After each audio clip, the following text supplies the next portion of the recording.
Fertilisasi dan perkembangan embrio.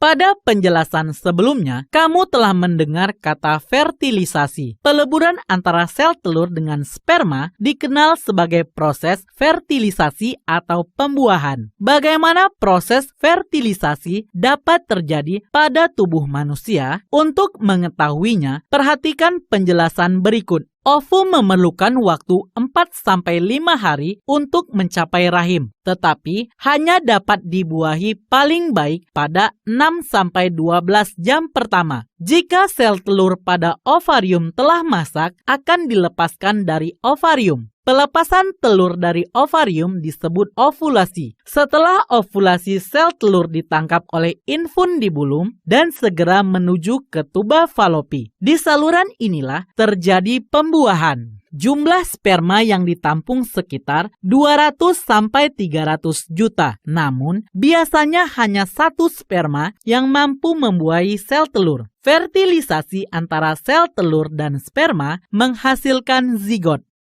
Pada hari keempat, zigot sudah menjadi segumpal sel atau morula. Pada hari ketujuh, gumpalan sel tersebut sudah tersusun menjadi selapis sel yang mengelilingi suatu ruangan yang berisi sekelompok sel di dalamnya atau blastula. Lapisan sel bagian luar akan berkembang menjadi ari-ari atau plasenta dan selaput janin. Sedangkan kelompok kecil bagian dalam akan tumbuh menjadi janin. Zigot akan terus bergerak dari saluran telur ke uterus. Sejalan dengan waktu, zigot mengalami pembelahan sel. Setelah sampai di rahim, gumpalan sel tersebut akan melekat pada selaput lendir rahim dan mulai membenamkan dirinya di dalam selaput lendir atau nidasi. Zigot yang telah berada di rahim akan terus tumbuh dan berkembang menjadi embrio. Di dalam rahim, embrio mendapat makanan dari tubuh induk melalui plasenta atau ari-ari. Masa embrio atau masa kehamilan manusia sekitar 9 bulan 10 hari. Bila bayi sudah siap dilahirkan, otot-otot pada rahim berkontraksi secara teratur dan mendorong bayi keluar dari rahim melalui vagina. Embrio di dalam rahim dilindungi selaput pembungkus yaitu amnion, korion, kantong kuning telur atau sakus vitellinus, dan allantois.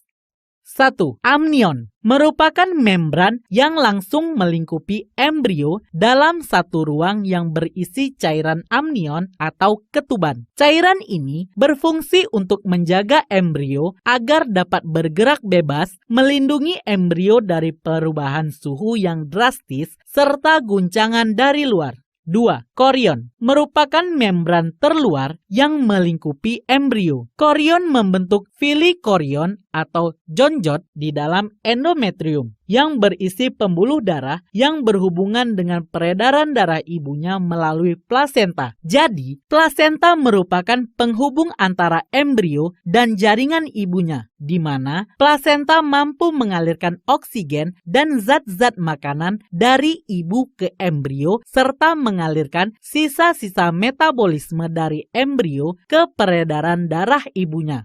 3. Kantong kuning telur atau sakus vitellinus yang terletak di antara amnion dan plasenta merupakan membran berbentuk kantung yang merupakan tempat pembentukan sel-sel dan pembuluh-pembuluh darah pertama embrio. 4. Allantois merupakan membran yang terletak di dalam tali pusat. Allantois berfungsi sebagai alat respirasi, saluran makanan, dan ekskresi. Di dalam allantois terdapat pembuluh darah yang menyalurkan zat-zat makanan dan oksigen dari ibu dan mengeluarkan sisa metabolisme.